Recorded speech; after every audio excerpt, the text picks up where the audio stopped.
이 책이 1대1 제자 영육 그 성경 공부가 나오게 된 배경을 설명하고 있습니다. 왜 이 책이 나왔고 왜 이것을 어떻게 써야 되는가, 어떻게 적용을 해야 되는가. 일전에 제가 교회와 선교 단체의 그런 차이점에 대해서 한번 제가 설명을 해드렸는데 이 배경이 이제 거기에 대해서 조금 더 이제 자세하게 이야기를 하고 있습니다.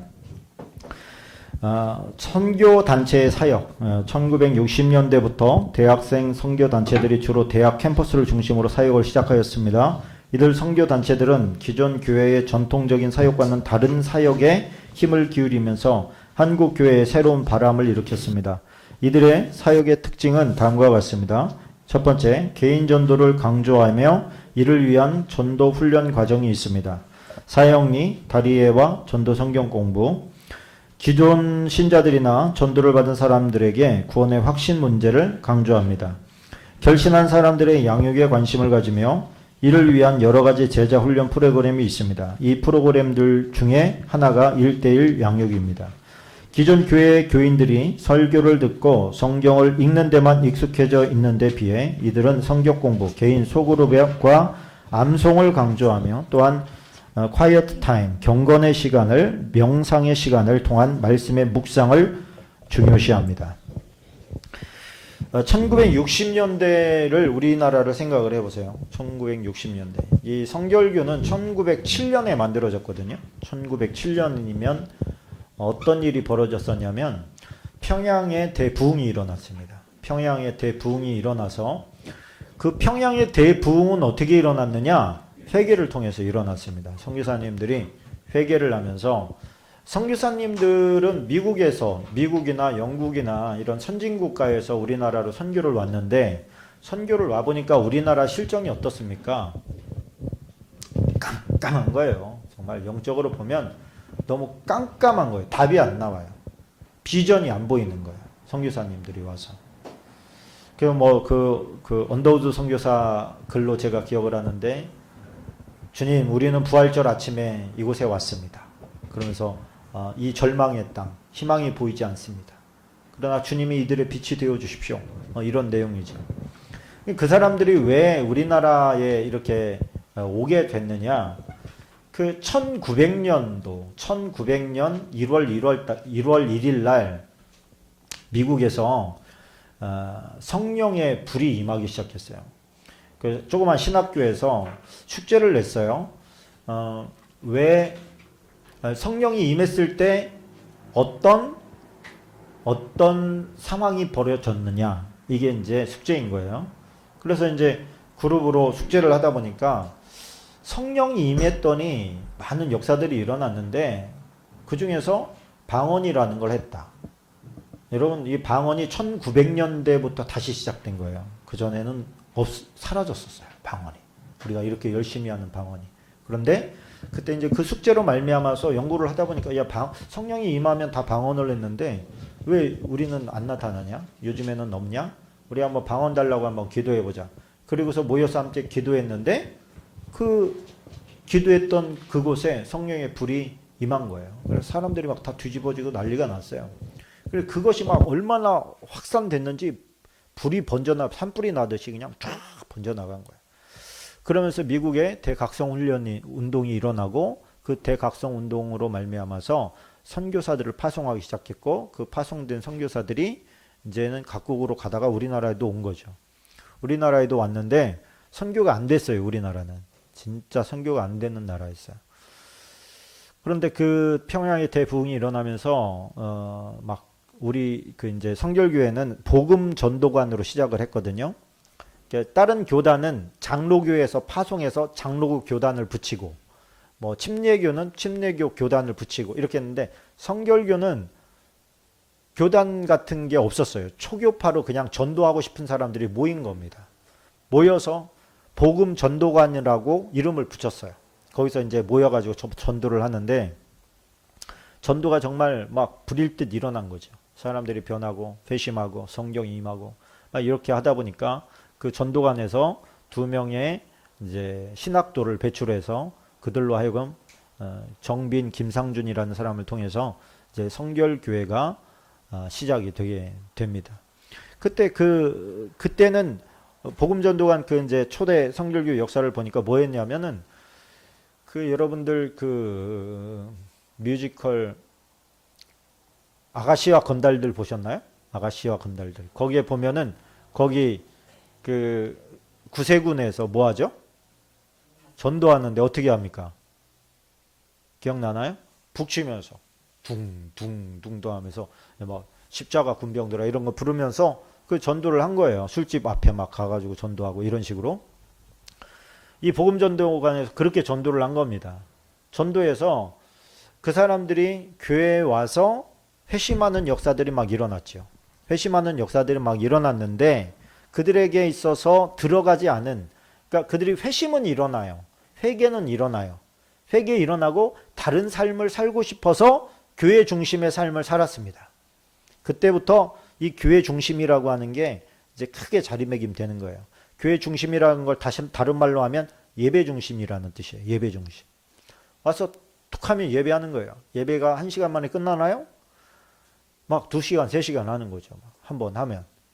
그렇게 말씀을 듣고 말씀을 들으면서 사람들이 생각이 바뀌고 성품이 바뀌고 기질이 바뀌고 가정이 변화되고. 일제시대 때 우리 민족에게 심어놓은 사상이 뭐예요? 일제가 우리 우민 만들려고 고수도 술 양조장 장떡 만들고 놓고 노름판에 가서 하게 하고 그러다 보니까 사람들의 정신이 황폐화되는 거예요. 그 학문을 가르치고 교양을 가르치고 막 이렇게 했어야 되는데 그 우리나라 민족이 똑똑하잖아요, 그죠? 이게 너무 똑똑해지면 이 지배하기가 힘들어요. 그러니까 정신을 혼탁하게 만들기 위해서 그런 것들을 막 심어 놓은 거예요. 모이면 다들 그냥 술 마시고 또 막 주먹질하고 맨날 뭐 끌려다니고 뭐 이러고 노름하고 한탕주의 이런 거 하고 그러다 보니까 선교사들이 볼 땐 이게 보이잖아요. 얘네가 왜 이 민족을 그렇게 하려고 하는지가 보이잖아요. 그러니까 그에 반해서 교회 중심으로 모여라. 그리고 너희들이 성도로서 똑바로 살아가려면 세상 그런 것들 끊어버려야 된다. 술 먹지 마라. 원래 술이 우리나라처럼 이렇게 강력하게 제재하는 데가 별로 없어요. 그러나 우리나라의 특성을 보니까 선교사들이 보니까 뭐 하나에 꽂히면 정신을 못 차려요. 여러분 술을 뭐 즐기라고 조금 이렇게 기분 좋고 혈액순환에 도움되라고 마시는 거 얼마나 좋아요. 죽자고 먹는 거예요. 죽자고. 먹다가 죽자. 이게 무슨 뭐 데모하는 것도 아닌데 먹다 죽제.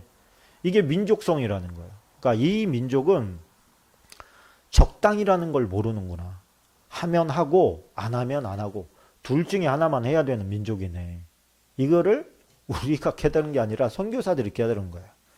그래서 술은 입에 대지 마라가 된 거예요. 술은 입에 대지 마라. 아예 끊어버려라. 그래야 이 민족이 산다. 이렇게 된 거예요. 그래서 아예 끊어버리게 한 겁니다. 그래서 교회 다녀. 그러면 술 안 먹겠네. 이렇게 돼. 이게 무슨 뭐 그게 진리도 아닌데 그렇게 돼버린 거예요. 왜? 그만큼 우리나라는 술 문화예요. 다 술독에 빠져서 살았고 파는 게 부족하면 막 집에서 담가 먹고 담가서 또 막 나눠주고 막 술인심이 얼마나 좋은지 몰라요. 막 그러다 보니까 뭐예요? 이게 정신이 혼탁해져요. 가장 손쉽게 도망칠 돌파구잖아요. 그러다 보니까 세상 뭐 힘들다 어렵다 그러면 다 술독으로 들어가는 거예요. 그러다 보니까 알코올 중독자가 너무 많은 거예요. 알코올 중독에 드니까 일할 생각을 안 해요. 완전히 나라가 만신창이가 된 거죠. 이런 나라를 다시 세우려고 하다 보니까 이 선교사들 사이에서 그것이 공론화가 되는 거예요. 이 나라를 대책을 좀 세우자. 그 우리나라 뭐 외국에서 그 뭐 밀가루 좀 원조해주고 이런 것들이 우리나라가 가서 손 벌릴 나라가 아니거든요. 선교사들이 다 신경 써준 거야. 이 나라에 좀 보내달라. 그리고 이 나라에 그 1907년에 부흥의 불결이 일어나면서 드디어 이 땅에 희망이 보이기 시작한 거예요. 희망이. 그래서 교회 중심의 삶을 살았는데 이제 이 나라가 소문이 나기 시작했어요. 해외에서 보면은 우리나라는 원래 선교 파송하려고 하는 나라에 들지도 않아요. 대부분은 어디? 중국. 그리고 일본. 중국과 일본만 알고 우리나라는 알지도 못하는 거예요. 그런데 중국에서 어쩌다가 우리나라에 와서 복음을 전했는데 중국에서 전하는데 우리나라 사람들이 중국을 왔다 갔다 했잖아요. 저 북쪽은. 그러다 보니까 중국 사람들은 완전히 콧방귀 끼고 아는 척도 안 해. 그런데 이게 반짝반짝하게 눈을 이렇게 보면은 왜 이렇게 썩은 동태눈 같은 눈이 있고 막 반짝반짝하는 눈이 있잖아요. 이 눈을 딱 봤더니 뭔가 조금 달라. 근데 얘네가 중국은 소수부족들이 많잖아요. 보니까 중국 소수부족인 줄 알았는데 조선이라는 나라에서 왔다는 거예요. 그래서 그들이 이제 그 본국에다가 선교 보고를 할 때 보면은 조선이라고 하는 아주 조그만 나라가 있는데 여기 사람들이 아주 특색이 있다. 이 사람들은 굉장히 복음에 대해서 관심이 많다. 이 조선이라는 나라에 복음을 전할 수 있는 사람들을 보내달라. 이런 이제 글들을 보내는 거예요. 그들이 그렇죠. 우리나라의 사람들이 하면 또 제대로 하잖아요. 막 마음이 한번 딱 모아지면 정말 강력한 힘을 발휘하는 나라가 이 나라 아닙니까? 그러다 보니까 그런 파악을 제대로 하고 거기에 성령의 불이 팍 터져버리니까 이 나라가 막 폭발적으로 성장하기 시작한 거예요. 그렇게 성장해 가다 보니까 우리나라의 약점은 뭐냐면 그때까지만 해도 우리나라에 성경책이 없었어요. 제대로 된 66권으로 된 성경책이 없고 쪽복음, 요한복음, 시편 이런 식으로 단편으로 들어온 것만 있었고 또 성경을 가르치려고 하면 우리나라 사람들이 신학을 해야 되는데 우리나라에서 신학을 한 게 아니라 외국인들이 우리나라에 들어와서 우리나라의 통역관을 써서 그 통역관이 번역을 하는 거를 복음을 전하니 이게 몇 차례 가는 동안에 이게 복음이 자꾸만 이상해지는 거예요. 통역을 이상하게 하는 거죠. 중간에서. 그러다 보니까 야 이게 안 되겠다. 성경 번역을 빨리 해야 되겠다. 그래가지고 성경 번역을 하기 시작한 거예요. 그 전까지는 뭐를 했느냐? 모이면 기도하는 거예요. 모이면 기도하고 모이면 말씀 듣고. 근데 또 선교사들 말은 잘 안 들으려고 그래. 우리나라 사람들이. 잘 무슨 말인지도 못 알아듣고. 우리나라 와서 우리나라 말로 하려니까 외국인들 요즘 같은 때도 말이 좀 이상하잖아요. 그죠? 그 당시에는 말을 뭐 하겠어요. 그러다 보니까 잘 못 알아듣겠는 거예요. 그런데 그러니까 그 사람들이 한 게 아니고 성령께서 한 거예요. 그런데 이상하게 교회에 가면은 뭔지도 잘 못 알아듣는데 바뀌는 거예요. 사람들이. 심령이 바뀌어요. 맨날 술 먹고 깡패 노릇하던 그 옛날 우리나라 초대 기독교 보면은 깡패 출신들이 그렇게 많아요.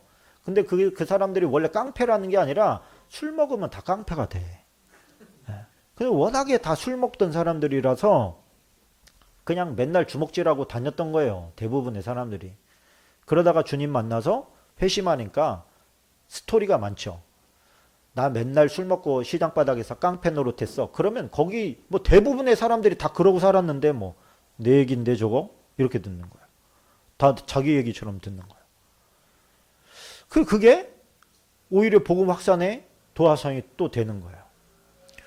그때까지만 해도 약한 게 1960년대까지만 60년대 이후에도 마찬가지입니다. 이 지금 선교단에서 말씀을 가르치기 시작하고 개인적으로 당신이 믿는 복음이 뭔지 제대로 아냐? 이렇게 물어봤을 때 제대로 답변할 수 있는 사람들이 별로 없더라는 거예요. 그래서 이걸 어떻게 하면 당신이 믿는 게 뭔지 표현 좀 해봐라. 이렇게 얘기했을 때 예수 천당 불신족 아니요? 이렇게 단순하게만 하지 말고 그 믿는다는 게 도대체 뭐고 당신은 어떻게 믿고 있냐? 이거에 대해서는 아무 말도 못하는 거예요. 아무 말도. 그때까지만 해도 예수 천당 불신지옥이 막 너무 강력하게 전파되고 있었기 때문에 그냥 예수님 믿으면 천국 가고 안 믿으면 지옥 간다는 거지. 딱 그것까지예요. 그러다 보니까 그렇게만 듣고 있었던 사람들이 대학들을 중심으로 해서 이 이제 성경 공부나 선교회에서 복음이 증거되기 시작했어요. 왜? 대학생들은 일단은 영어가 좀 돼. 영어에 관심이 많아요. 그러니까 선교사들이 접근하기에 아주 좋은 거예요. 요즘에 동남아 가면 우리나라 말하는 사람이 그렇게 많대요. 우리나라 왔다 간 사람들도 많이 있지만 우리나라에 오려고 한글을 배우는 사람들이 그렇게 많다는 거예요. 그러니까 요즘에는 들어가서 한국어 가르쳐 줄게. 그러면 막 사람들이 모인다는 거예요. 뭘로 가르쳐요? 성경으로 가르치는 거예요. 성경으로. 그렇게 했던 거예요. 지금 선교사들이 우리나라에 들어와서 대학에 가서 영어 가르쳐 줄게. 그리고서 영어 성경책 펴놓고 같이 하다가 사람들이 바뀌는 거예요. 변화되는 거예요. 그러다 보니까 교회에서 우리나라 지금도 마찬가지입니다만 그 당시까지만 해도 교회는 굉장히 많이 조금 억압되어 있었어요. 하지 말라는 것도 많고 물론 이제 하지 않아야 될 것들을 이제 너무 많이 하니까 막 거의 다 제재 일변도죠. 이러다 보니까 교회에 좀 실증도 느끼고 재미도 없고 따분하고 이런데 선교회는 달라. 선교회는 인격 대 인격으로 하는 거야. 거의 소그룹으로 하든지 1대1로 하든지. 그러니까 이건 뭐예요? 직접 마음과 마음이 통해요. 눈빛을 보면서 공부해요. 그러다 보니까 깊이 들어가는 거예요.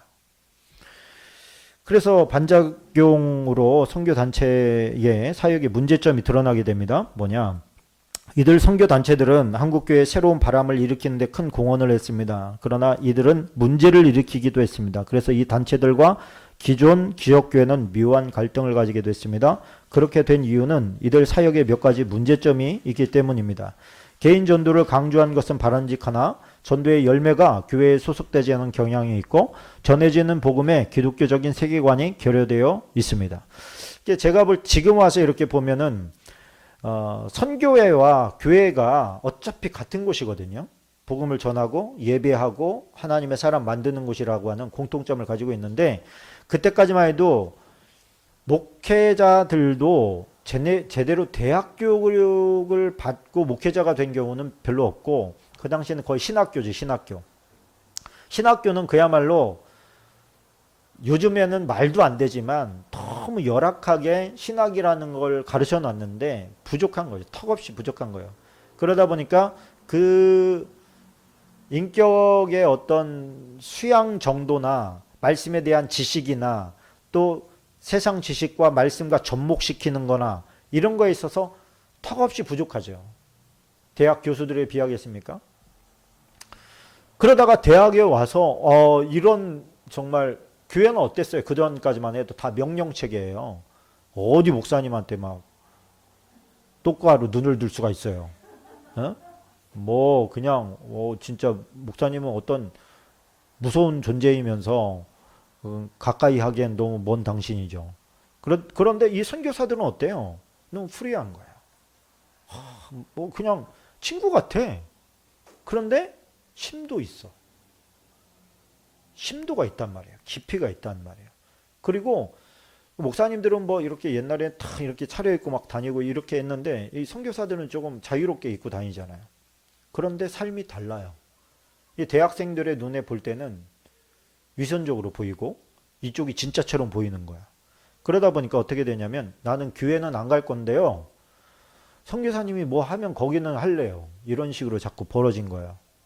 그러니까 교회 안 간다고 하는데 선교사도 어차피 복음 들고 예배 드리니까 그럼 거기 와서 해. 이렇게 된 거죠. 그렇게 하다 보니까 어디로 몰려? 이 선교사님 쪽으로 막 몰리기 시작한 거예요. 그러니까 교회에 있던 사람들이 가. 자꾸. 교회보다 여기가 훨씬 더 어떻게 보면은 좋거든요. 깊이도 있고. 그래서 자꾸만 좋은 그 인력들이 빠져나가는 거예요. 선교회로. 처음에는 대학생들만 데리고 했는데 나중에는 대학생들과 연관된 사람들끼리 막 모이기 시작해요. 그래서 선교회가 막 커지기 시작했어요.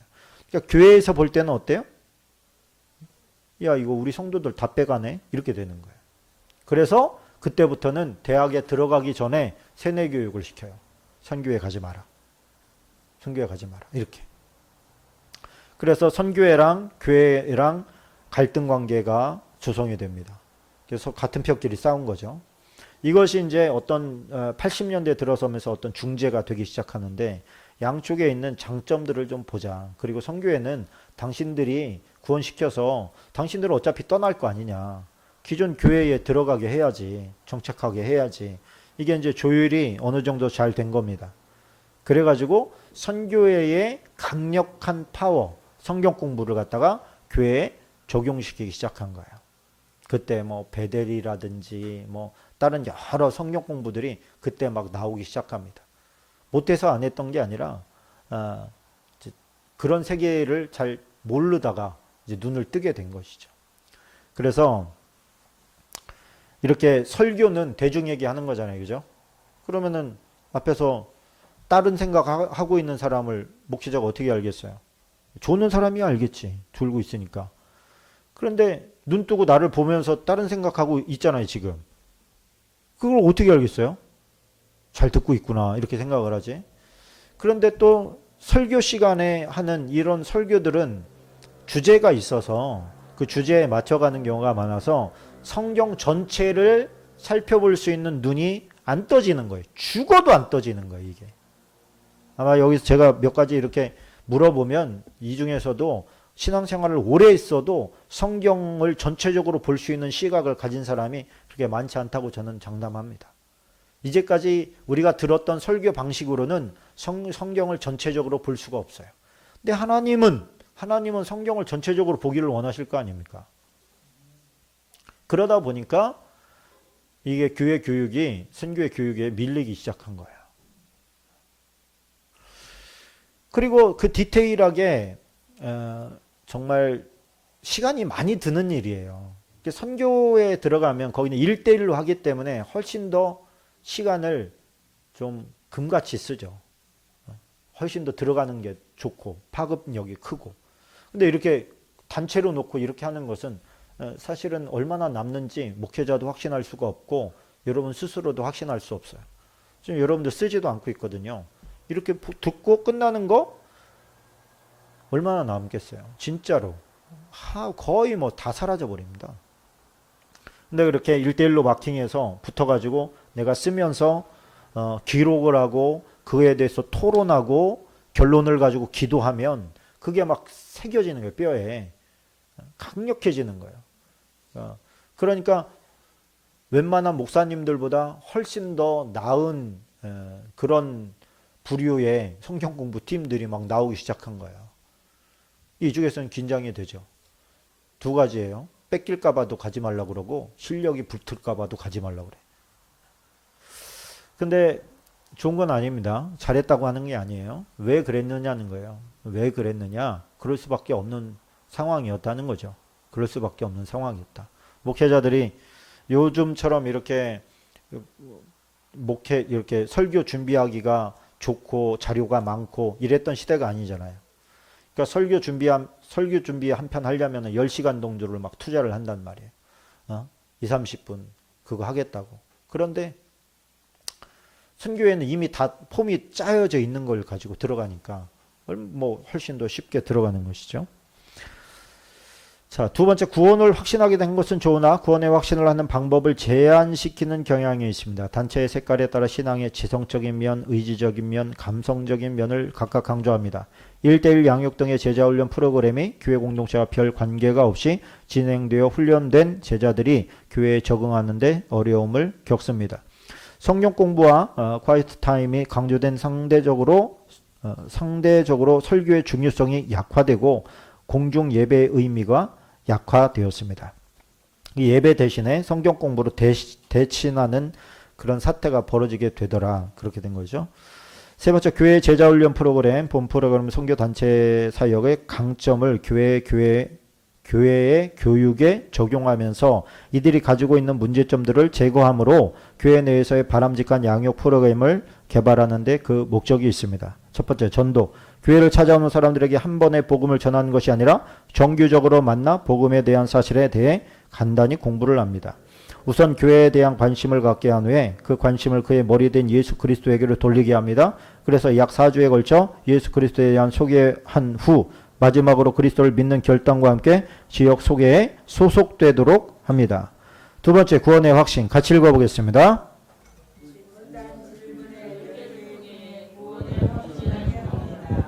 구원의 확신에 대한 오해를 막기 위해 신앙의 지성적, 감정적, 의지적인 요소에 대해서 설명합니다. 이것은 어느 단체나 지역 교회의 취향으로 구원의 확신을 결정하지 못하도록 하기 위함입니다. 세 번째 큐티. 구원의 확신을 통해 하나님과 관계를 맺은 사람에게는 그와의 끊임없는 교제가 필요합니다. 하나님과의 교제를 계속하기 위해서는 큐티 훈련이 필수적입니다.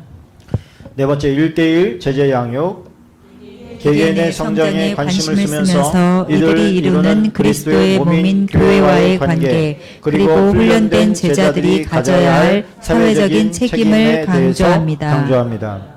다섯 번째, 설교와 관계없이 진행하는 성경 공부를 강해 설교와 연결하며 주제별 공부보다는 성경 공부를 공부하는 것을 강조하며 성경 본문 자체를 이해할 뿐 아니라 현재의 역사적 상황, 실존적 필요와 연결하도록 합니다.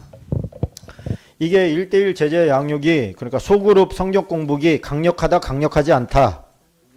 강력하다. 근데 이걸 어디서 쓴다? 요즘에는요 2단에서 써요. 성경 공부하자 그래가지고 가보면 소그룹으로 모여서 아주 제대로 공부를 시키는데 그게 2단이잖아요. 잘못된 메시지를 강력한 도구에다 접목시킨 거예요. 그러니까 잘못된 지식이 강력하게 들어가죠. 그러다 보니까 이 교회가 결국에는 교회가 해주지 못하니까 더 목마른 사람들이 다른 곳으로 나가는 것이거든요. 우리 교회에서 성경 공부 예전에 할 때 보면은 대다수가 다 외부에서 온 친구들이었어요. 근데 성경 공부 하자고 그러잖아요. 그러면 이제 담임 목사님들 안 보내요. 왜 안 보내겠어요? 네, 똑같은 이유예요. 또 잘못된 곳일까봐.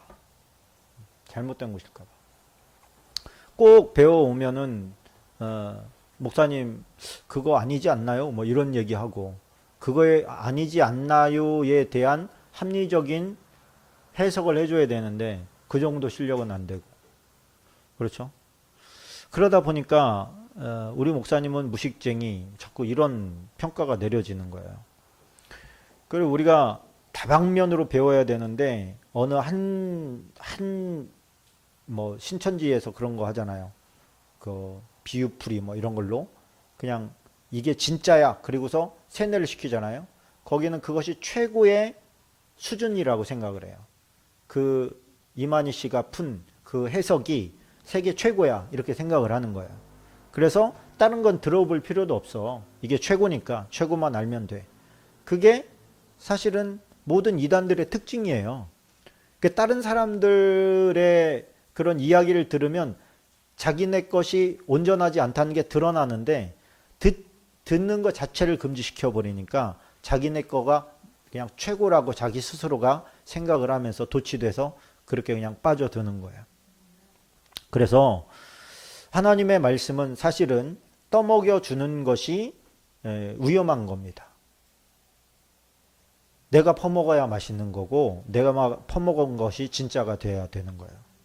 그래서 여러분 제가 오늘 만약에 우리 황 집사님 오늘 저녁에 설교 좀 하시죠. 이렇게 그러면 갑자기 당황스러우실 거예요. 그죠? 그러면 한 달 뒤에 하시죠. 그렇게만 하실 수 있으시겠어요? 설교를. 부담스러워요? 부담스러울 수밖에 없어요. 그런데 이것이 비정상적인 거라는 거예요. 그동안은 목회자만 설교를 해야 된다고 강조해 왔습니다. 그런데 목회자들이 예를 들어서 다 잡혀갔어. 그럼 어떻게 할 거예요? 아무나 할 수 있어야 되는 거거든요. 아무나 할 수 있어야. 그런데 이것이 목회자만 해야 된다. 그러면 어떤 일이 벌어집니까? 그냥 목회자가 사라지는 상황이 되어버리면 말씀 자체가 다 막혀버리는 일이 벌어지죠. 교회 공동체는 중국에 한참 핍박이 심할 때는 그랬다고 그래요. 전부 다가 다 사역자라서 언제 끌려갈지 모르잖아요. 저들은 머리만 없애면 된다 이런 생각을 가지고 있으니까 이번에는 내 차례야. 나 끌려가면 이제 당신 다음 차례야. 잘 준비하고 계셔. 이게 순서가 있대 이렇게. 그러니까 그 순서 있는 사람들은 다 뭐 할 줄 알아야 돼요. 다 예배 드릴 줄 알아야 되고 설교할 줄 알아야 되고 찬양하고 안수하고 막 기도하고 이걸 다 할 줄 알아야 돼. 요즘에로 치면은 구역장이나 구역 강사 정도의 실력을 다 갖추고 있는 거죠. 그런데 그것이 누가 와서 가르쳐 줘요? 목사님이 와서 가르쳐 줍니까? 아니에요. 그들 스스로 해내는 거예요. 밖에서 외부에서 투입이 안 되니까 본인들이 살 길을 찾는 거예요. 본인들이. 근데 그게 안 되는 거냐? 그렇지 않다는 거예요. 그 안에는 성령께서 함께 하시기 때문에 제약받지 않으시는 성령께서 함께 하시기 때문에 그 성령님의 은혜 가운데서 나누는 이게 삶의 고백이 이게 뭐 어느 목사님 못지 않거든요. 자, 그래서 요즘 같이 이렇게 다 이렇게 어떤 규격화되고 또 질서대로 잘 돌아갈 수 있을 때는 그것이 상관이 없지만 그렇지 않은 경우에도 할 수 있어야 된다. 그것을 잘 준비할 수 있는 데가 사실은 가정입니다. 가정 예배 할 수 있잖아요. 근데 가정 예배는 자녀들이 거의 싫어합니다. 왜 싫어할까요? 마음에도 안 닿는데 막 길어. 그리고 왠지 이거는 엄마 아빠가 하고 싶은 말들을 막 해내는 것 같은 생각이 드는 거죠. 근데 여러분 이게 엄마 아빠가 자기 반성하고 자식들한테 회개하고 내 잘못을 자꾸 끄집어내고 내가 잘못해서 이렇게 가잖아요. 그거 싫어할 이유가 없죠. 그렇죠? 그 모습을 통해서 진짜 배기를 배우죠. 오히려. 밖으로 자꾸 향하는 설교가 아니라 내면으로 향하는 설교가 돼야 돼요. 그리고 길지 않아야 되고. 그렇죠? 아이들한테 맞춰줘야 되거든. 아이들한테. 자, 오늘 여기까지 하고요. 여기까지가 끝으로 하고 여기 뒤에 보면 이제 지도자를 위한 지침서가 있습니다. 요거는 이제 여러분들이 누군가를 제가 맡아달라고 얘기했을 때 그때 저랑 마무리를 요걸로 하도록 하겠습니다. 다음 주에는 뭐 할까요? 예수 그리스도는 누구신가로 돌아갑니다. 앞에 사과 4번에 걸쳐서 이것을 하고 그것을 유튜브에다가 이제 순서별로 차곡차곡 이렇게 해가지고 먼저 참고하시고 할 수 있도록 그렇게 해놓겠습니다. 앞으로 4번에 걸쳐서 조금 하는데 이 앞에 예수 그리스도는 누구신가에 대해서는 조금 진도를 빨리 나가도록 그렇게 하겠습니다. 그래서 아마도 3월달 아니면 3월달 안에는 끝나야 되지 않을까. 길어도 4월달 안에는 다 정리가 되어야 되지 않을까 싶습니다. 잠깐 기도하겠습니다. 좋으신 아버지 하나님 고맙고 감사합니다. 연약한 우리, 부족한 우리, 실력도 없고 자질도 없는 저희들에게 아버지 하나님 누군가를 맡아서 가르친다는 것이 때로는 부담스럽기도 하겠지만 하나님 우리가 누군가를 또 맡아 양육할 때 부모의 마음과 심령을 갖게 되는 줄로 믿습니다. 아버지 하나님 우리에게 지혜와 총명을 허락하여 주셔서 이 일을 잘 감당할 수 있도록 은혜 베풀어 주옵소서. 예수님의 이름으로 기도하옵나이다.